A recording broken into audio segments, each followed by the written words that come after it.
அதென்ன புதுசா நீங்க ஒரு பிராமண கடப்பாறையை வேற பிடிச்சிருக்கீங்க. இது வந்து தமிழ்நாட்டில் யாருமே பிடிக்காத ஒரு கடப்பாறையை கையில் பிடிச்சி. அந்த கடப்பாறை என் கையில இல்ல, முதல்ல அவங்க கையில தான் இருந்துச்சு. அந்த பிராமண கடப்பாறையை வச்சு பிராமண எதிர்ப்புன்னு காட்டி திராவிட இருப்பை கட்டிட்டாங்க. அந்த கடப்பாறையை வச்சு என் மொழி, என் வரலாறு, என் வழிபாடு, என்னுடைய அடையாளம் எல்லாற்றையும், என் வளம் நிலம் எல்லாத்தையும் அழிச்சது அந்த கடப்பாறை தான். இப்போ எந்த கடப்பாறை வச்சு இதெல்லாம் அழிச்சியோ அந்த கடப்பாறையை தூக்கி உன் பாலடைஞ்சு அந்த கூட்டிய சவரை இடிக்கிறேன்னு சொல்றேன்.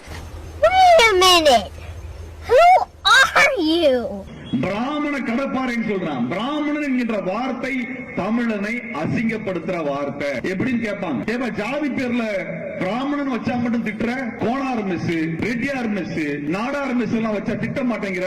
கோனாரோ, ரெட்டியாரோ, செட்டியாரோ, வண்டியரோ, பறையரோ, கவுண்டரோ, நாடாரோ இதெல்லாம் ஜாதி பேர். ஐயர், ஐயங்காருங்கிறது ஜாதி பேர். நீ உன் ஜாதி என்னன்னு சொன்னா ஐயர்னு சொல்லு, ஐயங்கார்னு சொல்லு. ஏன்னா நம்மளை கேட்டா நம்ம ஜாதி பேரை சொல்றோம். அவன் ஜாதி பேரை சொல்ல மாட்டான், ஐயரான்னு சொல்ல மாட்டான், ஐயங்காரன் சொல்ல மாட்டான். ஐ எம் a பிராமின், நான் ஒரு பிராமணன் சொல்லுவான். பிராமணன் ஜாதி பேர் அல்ல, அது வர்ண பெயர். இப்ப நீங்க உங்க ஜாதி பேரை கேட்டா அவன் ஜாதி பேரை சொன்னா பரவாயில்ல, நீங்க ஜாதி பேரை கேட்டா அவன் வர்ண பேரை சொல்லுவான். நீங்க நாடார்னு சொன்னீங்கன்னா அவன் ஐயர்னு சொன்னா ஒன்னும் பிரச்சனை இல்ல, அது ஜாதி பேரு. நீங்க கோனார்னு சொல்லி, நீங்க உடையார்னு சொல்லி, வன்னியர்னு சொல்லி, பறையர்னு சொல்லி அவன் பிராமணன் சொன்னா அவன் பிரம்மாவின் தலையிலிருந்து பிறந்தவன் சொல்றான் அர்த்தம்.